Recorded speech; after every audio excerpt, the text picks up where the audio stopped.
Chapter 20. He opened his eyes to the sound of three voices all screaming at once. "Did you crack his head?" "I'm warning you, Stella. If you broke him..." "Stella, why'd you take George's dummy? Why did you do this? Please tell me." "He walked into my room. I swear it. I didn't take him." Sprawled on his back on the carpet, Slappy gazed around. It took him a long while to focus, to realize that he was in Stella's room.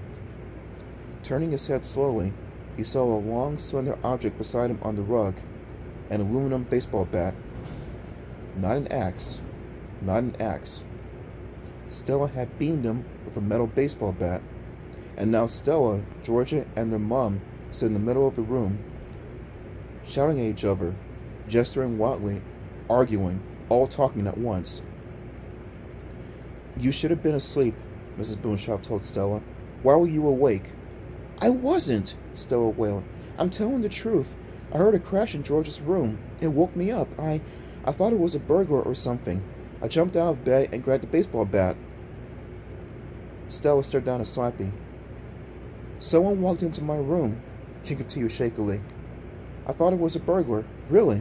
I swung the bat and knocked him down, and it was the dummy." "Liar!" Georgia shrieked. "That is so totally stupid. Why can't you tell the truth, Stella?" "I am!" Stella replied shrilly. Tears rolled down her bright red cheeks. "Dummies don't walk," the mother murmured, shaking her head. "Tell the truth. You sneaked into my room," Georgia accused his sister. "You pulled Slappy down from the high shelf. I deliberately put him up there so he'd be safe. But you..." "Why won't anyone believe me?" Stella screamed, sobbing. "Why? Why?" She dived forward and grabbed Slappy off the floor.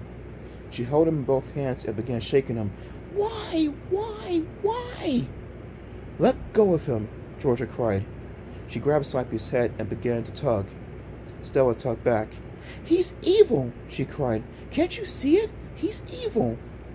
Screaming and crying, the two girls were using Slappy for a tug of war.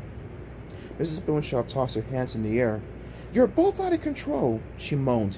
She raised her eyes to the ceiling. "What am I supposed to do?" "Do something!" Slappy fought angrily, being jerked back and forth between the two sisters. "I'm not enjoying this."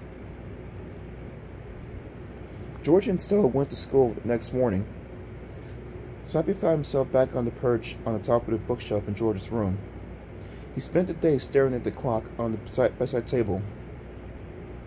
"The time is wasting away," he thought bitterly. "I have so little time left to do my good deeds." Should he still get Stella out of the way? He couldn't decide. Killing her might take up too much time. If only she would stay away from him and stop ruining every good deed he tried. What was Stella's problem, he wondered. He never met such a sick kid. Georgia didn't appear in her room until after dinner. Then she came hurrying in and loaded her rucksack with books and notebooks.